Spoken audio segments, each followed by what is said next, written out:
अभी हाल ही में जब हैदराबाद में भयंकर बारिश हो रही थी तो वहां पर आईटी सेक्टर में काम करने वाले रोबिन मुकेश को चाय की तलब हुई, क्योंकि उनका ऑफिस शुरू होने वाला था। इसीलिए अपनी चाय की तलब को मिटाने के लिए उन्होंने जोमेटो पर चाय ऑर्डर कर दी। लेकिन उसके बाद जो हुआ वो हैरान कर देने वाला था। गाइस, इतनी बारिश में महज 15 मिनट के अंदर मोहम्मद अकील नाम का एक डिलीवरी बॉय चाय लेकर पहुंच गया।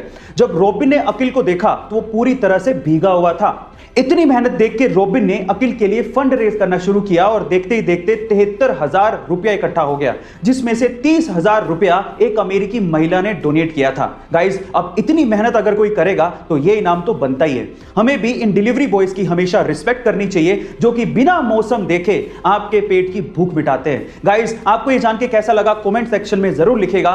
और किंग ऑफ पॉप के नाम से मशहूर माइकल जैक्सन के डांस और उनके सॉन्ग्स के दीवाने पूरी दुनिया में थे, लेकिन माइकल जैक्सन की एक और चीज थी जो कि उनके फैंस के बीच में काफी मशहूर थी, और वो थी उनके काले घने बाल।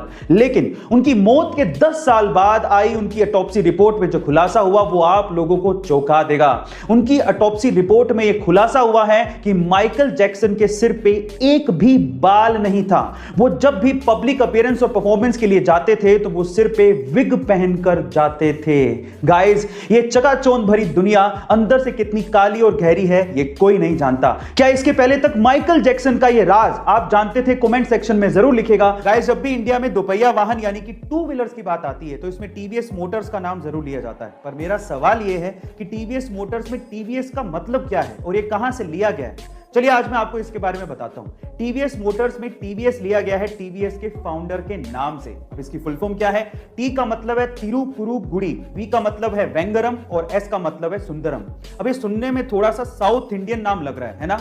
एक्चुअली में साउथ इंडियन नाम ही है, क्योंकि ये कंपनी इंडिया की है, इसके फाउंडर साउथ इंडिया से हैं और इसका हेडक्वार्टर चेन्नई में ही है। मैं आपकी जानकारी के लिए आपको बता दूं कि टीवीएस इंडिया की दूसरी सबसे बड़ी टू व्हीलर एक्सपोर्टर कंपनी है, जो कि 60 से भी ज्यादा देशों में अपने टू व्हीलर सेल करती है। गाइस, क्या इसके पहले तक आपको इंफॉर्मेशन पता थी? नहीं पता थी तो कमेंट सेक्शन में जरूर लिखेगा। और एलियंस ब्रह्मांड में सच में मौजूद है। इनफैक्ट इजराइल और अमेरिका जैसे देशों को इसके बारे में सब कुछ पता है और वो एलियंस के संपर्क में भी हैं। इसके अलावा अमेरिकी पूर्व राष्ट्रपति डोनाल्ड ट्रंप को भी इसके बारे में पूरी जानकारी थी। वो दुनिया को इसके बारे में बताना भी चाहते थे, लेकिन एंड टाइम पे एलियंस ने डोनाल्ड ट्रंप को यह कहते हुए मना कर दिया कि मानव जाति इसके लिए तैयार नहीं है। अब आप लोग कहेंगे कि मैं ये कैसी बहकी बहकी सी बातें कर रहा हूं, लेकिन ये मेरा दावा नहीं है। ये दावा है इजराइल के अंतरिक्ष सुरक्षा प्रोग्राम के चीफ हेम इशत का, जिन्हें इजराइल में सैटेलाइट जनक भी कहा जाता है। उनका तो यह भी दावा है कि अमेरिका के कुछ साइंटिस्ट और एलियंस ने आपस में मिलकर गैलेक्टिक फेडरेशन बनाई है, जिसका बेस मंगल ग्रह के अंडरग्राउंड में। अब इन बातों में कितनी सच्चाई है वो तो मैं नहीं जानता हूं, लेकिन किसी देश के जिम्मेदार अधिकारी का ऐसी बातें कहना चौंकाने वाली बात है।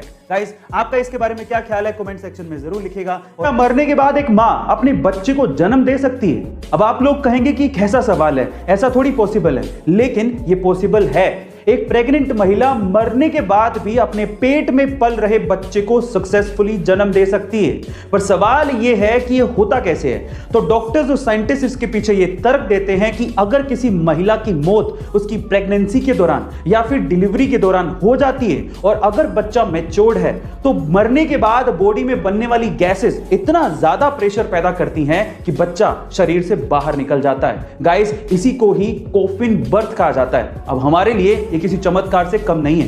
क्या आप इसके पहले तक कॉफिन बर्थ के बारे में जानते थे? कमेंट सेक्शन में जरूर लिखेगा। और ऐसे अमेजिंग वीडियोस के लिए शेयर, सब्सक्राइब एंड लाइक। मिलते हैं अगली वीडियो में।